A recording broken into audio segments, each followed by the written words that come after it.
সবাইকে। এখানে উপস্থিত আছেন ব্লকের সভাপতি আমার ভাই আনিসুর রহমান বিদেশ, উপস্থিত আছে অজয় বৈদ্য এবং বিভিন্ন বুথ থেকে নির্বাচিত সদস্যা প্রধান এবং আপনারা যারা অক্লান্ত পরিশ্রম করেছেন শাহবুল এবং সকলকে আমি ধন্যবাদ জানাই।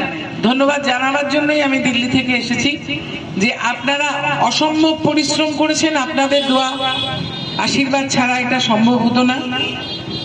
যেটা বিদেশ বিস্তারিত বলছিল, আমি আরো বলতে চাই যে এবারের নির্বাচনী যুদ্ধটা অন্যান্য বারের থেকে অনেক বেশি কঠিন ছিল, কেননা ভারতবর্ষব্যাপী যে ধর্মান্ধতা এবং বিভেদকামী শক্তি আমাদের ভাইয়ে ভাইয়ে বিরোধ লাগাবার চেষ্টা করছে এবং হিন্দু মুসলমানে ভাগাভাগি করে দাঙ্গা লাগাবার চেষ্টা করছে, আপনারা তাদের নাক কেটে দিয়েছেন।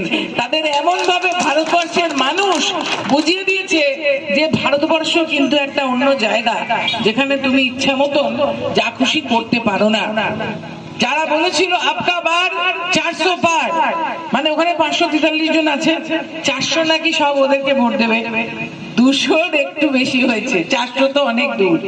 এবং এবারে কিন্তু সরকারের যে ধরনের অন্যায় নীতি বিগত সংসদে 17 নম্বর, ওটা ছিল 17 সেশন, এটা হচ্ছে 18 নম্বর, যা যা অন্যায় করেছে এবারে আর সেগুলো সহজে করতে পারবে না।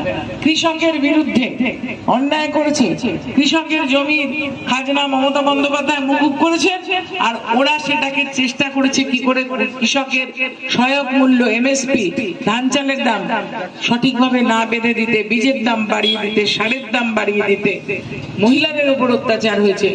এগুলো আর করতে পারবে না, কেননা এবারে কিন্তু দেশে একটা সংঘবদ্ধ বিরোধী শক্তি উঠে এসেছে আপনাদের দোয়ায় আশীর্বাদে সারা ভারতবর্ষে। এবং এখানে দেগঙ্গাতে ওরা মনে করেছিল যে এই যে আমরা গত 2019-এর নির্বাচনে যে 70,000-এর কাছাকাছি পেয়েছিলাম সেইটাকে নাকি ওরা নস্যাৎ করে দেবে, কিন্তু আমরা সেই ভোটেই জিতেছি, কিচ্ছু করতে পারেনি, কেননা মানুষের কাজ ওরা করে না, সারা বছর মানুষের পাশে থাকে না।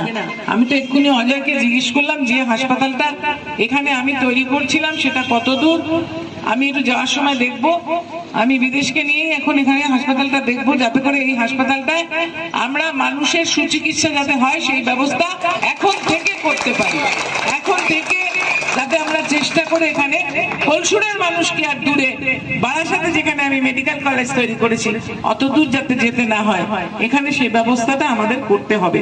আমি এখনই দেখে যাব এবং প্রত্যেকটা অঞ্চল ভিত্তিক আমরা মানুষের পাশে থেকে মানুষের কাজ করার জন্যই কিন্তু এখানে এসেছি।